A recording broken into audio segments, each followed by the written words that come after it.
Life could be a dream. Life could be a dream. Do, do, do.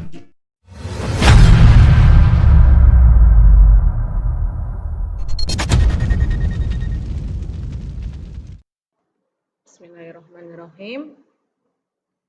Assalamualaikum warahmatullahi wabarakatuh. Selamat pagi anak-anakku. Sebelum kita memulai pelajaran daring PKN hari ini, kita mengawali dengan bacaan surat Al-Fatihah. Kita mulai.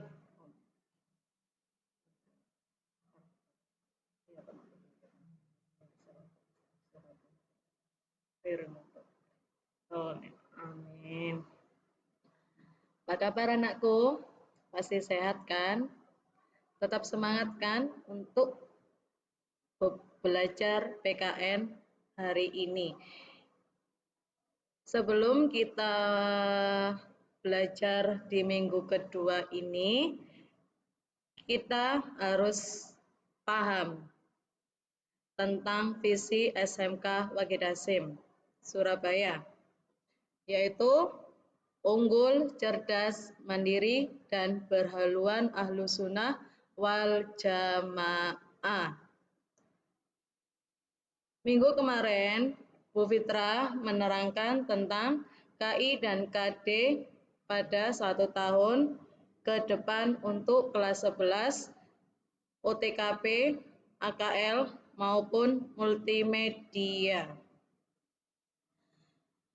Nah, minggu kedua ini kita sudah memasuki materi tentang hak asasi manusia. Apa yang ada di pikiran kalian tentang hak asasi manusia? Hak itu apa? Asasi itu apa? Manusia itu apa?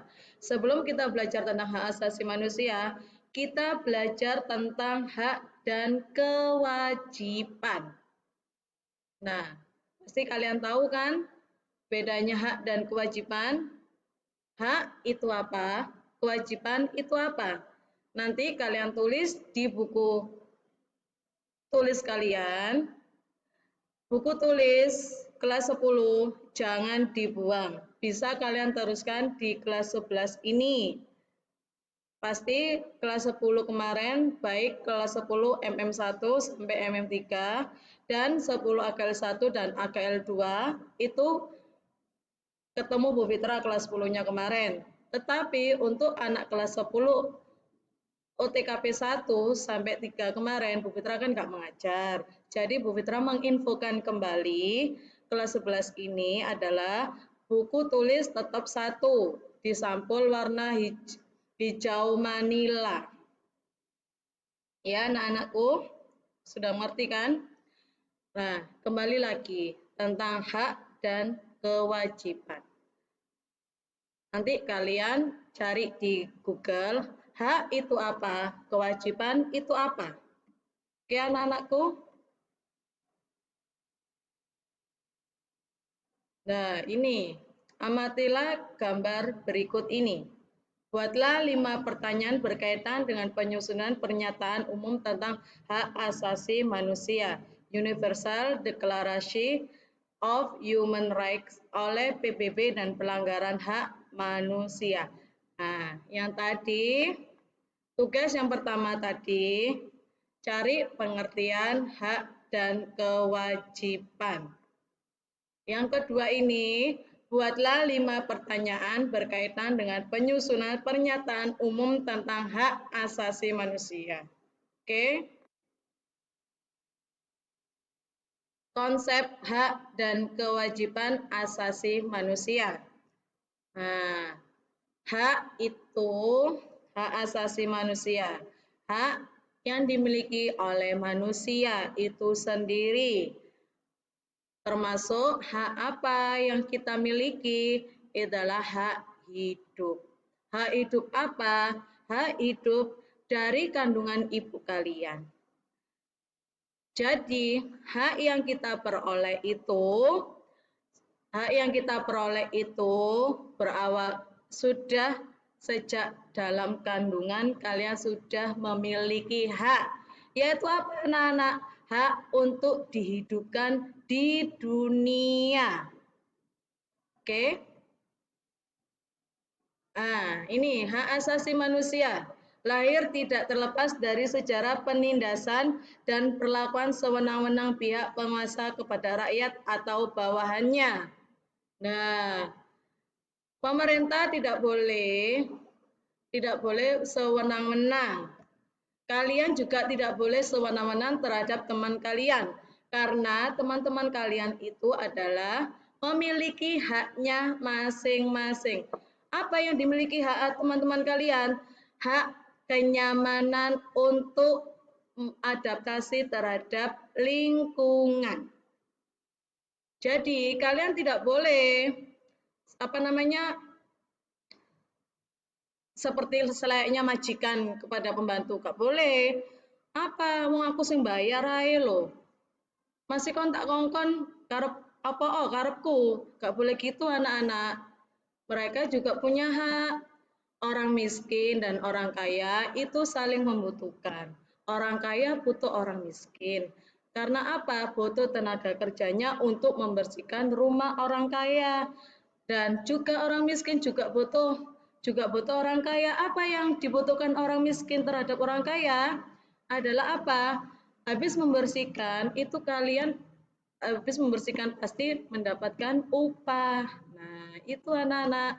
Jadi manusia adalah simbiosis mutualisme, saling membutuhkan, bukan saling mencela, bukan saling bermusuhan. Oke? Tetap katakanlah minta tolong, maaf, dan terima kasih.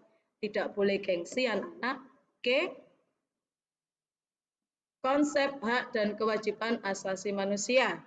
Perkembangan pemikiran dan pengaturan di Indonesia dibagi ke dalam periode, yaitu periode sebelum kemerdekaan, kemunculan berbagai organisasi pergerakan nasional, periode sesudah kemerdekaan. Ini adalah perkembangan pemikiran dan pengaturan HAM di Indonesia dibagi ke dalam periode.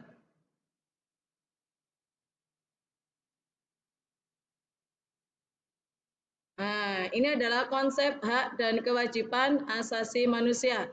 Legitimasi hak asasi manusia di Indonesia secara formal tercantum dalam UUD NRI tahun 45 dan Maklumat Pemerintah 3 November 1945. Nah, ini tentang Konvensi tentang Hak Politik Perempuan, Konvensi Geneva. Ini sudah diratifikasi pada periode 45 sampai 59. Indonesia ikut serta menandatangani dan mengesahkan 2 konvensi HAM internasional. Nah, ini perjuangan anak-anak untuk memperoleh ini. Jadi, perempuan itu layak untuk dilindungi. Jika kalian ingin menyakiti perempuan, ingat, kalian punya ibu, punya adik perempuan, punya kakak perempuan. Jadi, perempuan itu wajib dilindungi. Tidak boleh disakiti.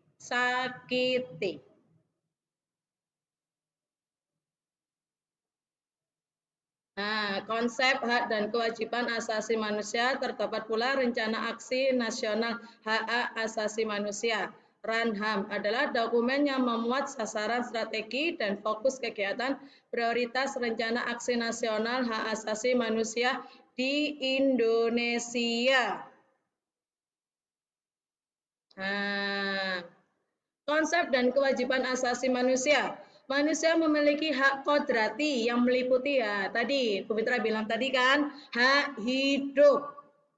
Kalian sudah mempunyai hak itu sejak dalam kandungan ibu kalian, bukan sejak lahir. Loh, kenapa kok bukan sejak lahir, Bu? Buktinya jika ada seorang perempuan yang menggugurkan kandungan itu melanggar hak asasi manusia. Karena apa? Karena sudah membunuh nyawa seseorang. Nah, ini hak hidup, hak untuk merdeka, dan hak memperoleh memiliki kekayaan. Hak untuk merdeka. Hak untuk merdeka apa? Hak untuk merdeka kita merasa nyaman. Nyaman apa? Nyaman untuk bersekolah, nyaman untuk belajar. Meskipun kita sekarang belajarnya berjauhan melalui virtual video ini, tetapi jangan mengurangi rasa semangat kalian untuk tetap belajar. Ingat anak-anak, ini bukan liburan, tetapi ini adalah belajar dari rumah. Oke? Hak memperoleh memiliki kekayaan. Ini dengan cara apa untuk memperoleh hak memperoleh memiliki kekayaan? Dengan cara bekerja, bukan dengan cara mencuri. Karena mencuri itu tidak boleh. Mencuri adalah pelanggaran hak juga anak-anak. Karena apa? Bukan miliknya kok dicuri. Melainkan sama halnya kamu mencuri pacarnya orang itu tidak boleh. Itu melanggar hak. Oke? Nah, tugas yang ketiga. Cari ini, jelaskan, dan berikan contohnya. 3 contoh dari masing-masing hak ini. Macam-macam hak asasi manusia mencakup hak asasi pribadi, hak asasi politik, hak asasi ekonomi, hak asasi hukum. Yang kelima, hak asasi sosial dan budaya. Yang keenam, hak asasi dalam tata cara peradilan dan perlindungan. Ada 3 tugasnya. Yang pertama tadi apa? Cari definisi hak dan kewajiban. Yang kedua tadi apa?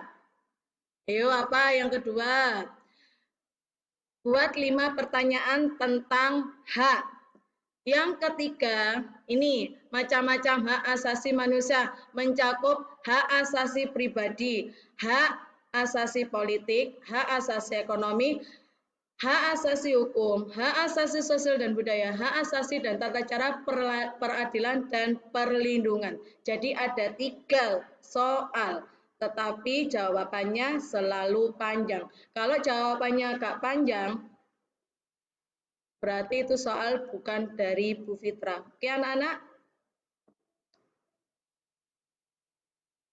tugas ditulis di buku tulis kalian. Buku tulis kalian, buku tulis kelas 10. Monggo bisa dilanjutkan di kelas 11. Dan cara pengumpulannya hanya 1 anak dari perwakilan kelas ke Bu Fitra. Bu Fitra tunggu sampai hari Rabu jam 10. Dilarang WA Bu Fitra. Kumpulkan buku kalian di sekolahan dengan cara 1 anak. Misalnya, kelas 11 MM1. Siapapun, entah itu ketua kelasnya, entah itu wakilnya, entah siapapun, pokoknya perwakilan dari kelas 11 MM1 ke Bu Fitra untuk mengumpulkan buku-buku teman-teman kalian. Misalnya seperti itu. Oke? Jika ada yang WA Bu Fitra, mohon maaf anak-anak, Bu Fitra tidak akan membalasnya. Terima kasih anak-anak.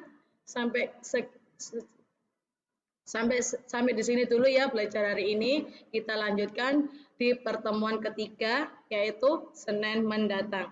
Oke anak-anak, jangan rindu Bu Fitra ya. Dadah. Terima kasih. Assalamualaikum warahmatullahi wabarakatuh.